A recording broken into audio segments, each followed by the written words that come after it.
Akhir abad ke-17 adalah masa ketika Eropa berada di ambang kehancuran dan kelahiran kembali. Raja-raja berkuasa atas dasar darah biru, sementara rakyat hidup di bawah pajak, kelaparan, dan ketidakadilan. Revolusi sedang bersemi, bukan hanya di Prancis, tetapi di pikiran manusia. Di tengah kekacauan inilah, lahir seorang anak kecil dari pulau terpencil yang kelak mengguncang seluruh benua. Namanya bukanlah simbol kekuasaan saat ia lahir. Ia bukan pewaris tahta, bukan bangsawan besar, bahkan bukan orang Prancis tulen. Namun, takdir memilihnya.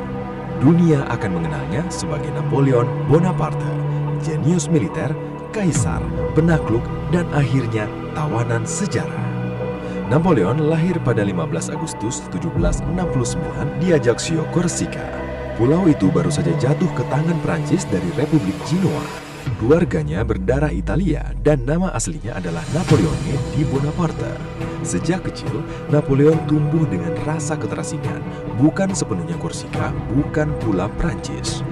Ayahnya, Carlo Bonaparte, adalah pengacara kecil yang ambisius. Ibunya, Letizia Ramolino, adalah wanita keras, disiplin, dan tak kenal kompromi.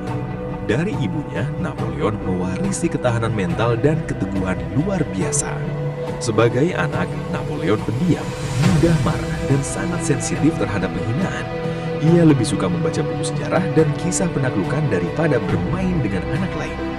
Ia mengagumi Alexander Agung, Julius Caesar, dan Charlemagne.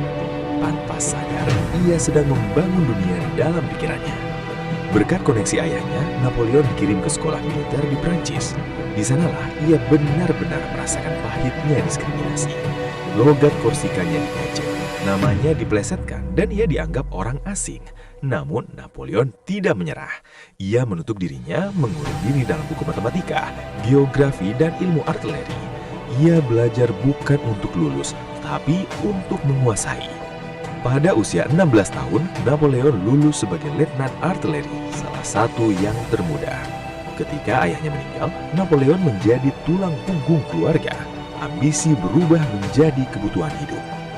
Tahun 1789, revolusi Prancis meledak. Raja digulingkan, darah mengalir di jalanan Paris. Bagi banyak orang, revolusi adalah bencana. Bagi Napoleon, revolusi adalah tangga. Ia mendukung kaum Jacobin dan Republik. Kesetiaannya pada revolusi membuatnya naik cepat.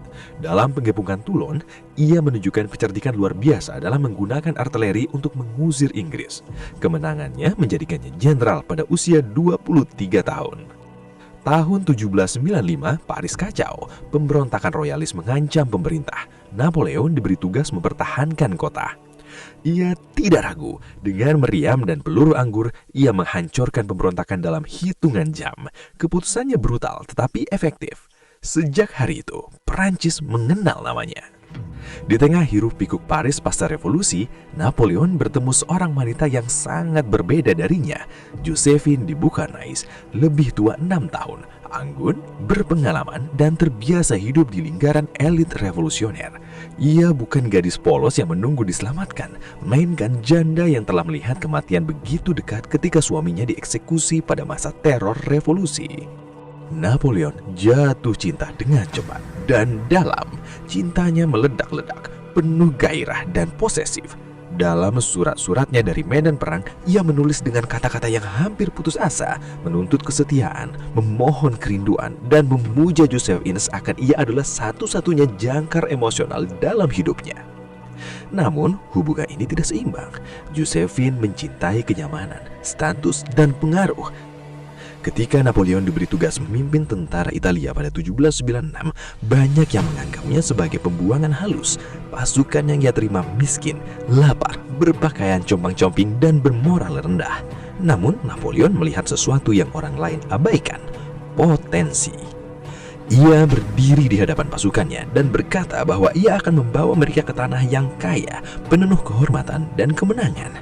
Kata-katanya sederhana, tetapi caranya berbicara membuat para prajurit percaya. Di medan perang, Napoleon memecah aturan lama. Ia bergerak cepat, menyerang titik terlemah musuh, memisahkan pasukan lawan sebelum mereka sempat bersatu. Dalam waktu singkat, ia mengalahkan jenderal-jenderal Austria yang lebih berpengalaman. Italia jatuh satu demi satu. Kota-kota membuka gerbangnya, kekayaan mengalir ke Perancis. Nama Napoleon bergema di Paris, bukan lagi sebagai jenderal muda, tetapi sebagai legenda hidup. Napoleon tidak puas hanya menjadi pahlawan republik. Ia menginginkan keabadian. Terinspirasi oleh Alexander Agung, ia memandang timur sebagai panggung besar berikutnya. Ekspedisi Mesir bukan hanya militer, tetapi simbolis. Ia membawa ilmuwan, seniman, dan insinyur. Di piramida, ia berkata kepada pasukannya bahwa 40 abad melihat mereka. Ia mengalahkan pasukan Mamluk dengan formasi modern, namun kemenangan di darat tidak diikuti di laut. Armada Prancis dihancurkan oleh Inggris di bawah Laksamana Nelson dalam pertempuran Sungai Nil. Napoleon terjebak. Mesir berubah menjadi mimpi menjadi penjara. Ketika situasi di Prancis memburuk, ia mengambil keputusan dingin. Pulang tanpa pasukannya. Keputusan ini menyelamatkan karirnya, tetapi mengorbankan ribuan prajurit. Perancis lelah, direktori lemah, korup, dan tidak populer. Napoleon kembali sebagai pahlawan tepat pada saat negara membutuhkan figur kuat. Pada 18 Brumair atau 1799, ia menggerakkan pasukan, mengintimidasi parlemen, dan memaksa sistem runtuh. Kudeta kacau, hampir gagal, tetapi akhirnya berhasil. Napoleon keluar sebagai konsul pertama. Secara teknis, republik masih ada. Secara nyata, Perancis kini memiliki penguasa tunggal. 5 tahun kemudian, Napoleon merasa masker republik tidak lagi diperlukan. Ia membutuhkan legitimasi baru, bukan dari Tuhan, tetapi dari sejarah. Dalam upacara megah di Notre Dame tahun 2004, Paus hadir, tetapi saat kemenak diserahkan, Napoleon mengambilnya sendiri dan memahkotai dirinya sendiri. Pesannya jelas, ia tidak berhutang kekuasaan kepada siapapun. Eropa tidak diam, koalisi demi koalisi dibentuk untuk menghancurkannya. Namun Napoleon selalu satu langkah di depan. Di Austerlitz, ia memperdaya musuhnya dengan berpura-pura lemah. Ketika Austria dan Rusia menyerang, ia menghancurkan mereka dalam 1 hari yang dianggap sebagai mahakarya strategi militer. Raja-raja jatuh, perbatasan digambar ulang, keluarga Bonaparte ditempatkan di trakta Eropa. Napoleon bukan lagi kaisar Prancis, ia adalah arsitek benua. Namun ada satu musuh yang tak bisa ia tundukkan, Inggris. Kekalahan laut di Trafalgar memastikan Napoleon tak akan pernah menginvasi kepulauan Inggris. Sebagai gantinya, ia meluncurkan blokade kontinental, perang ekonomi terbesar di zamannya. Blokade ini gagal, penyelundupan marak, sekutu berbalik arah, kekaisaran mulai retak dari dalam. Pada 1212, Napoleon melakukan kesalahan terbesarnya. Ia menyerbu Rusia dengan pasukan raksasa. Rusia tidak melawan dengan langsung. Mereka mundur, membakar desa dan ladang-ladang. Ketika Napoleon mencapai Moskow, kota itu kosong dan terbakar. Musim dingin datang lebih cepat dari yang diperkirakan. Kelaparan, penyakit, dan dingin menghancurkan pasukannya. Retreat berubah menjadi mimpi buruk.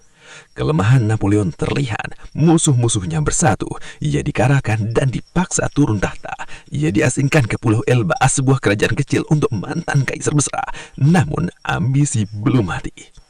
Napoleon melarikan diri. Ia kembali di Prancis. Tentara yang dikirim untuk menangkapnya justru bergabung dengannya. Selama 100 hari Eropa gemetar. Namun di Waterloo segalanya berakhir. Kesalahan, cuaca, dan keteguhan musuh mengalahkannya untuk terakhir kalinya. Napoleon dikirim jauh ke Pulau Saint Helena di tengah samudera.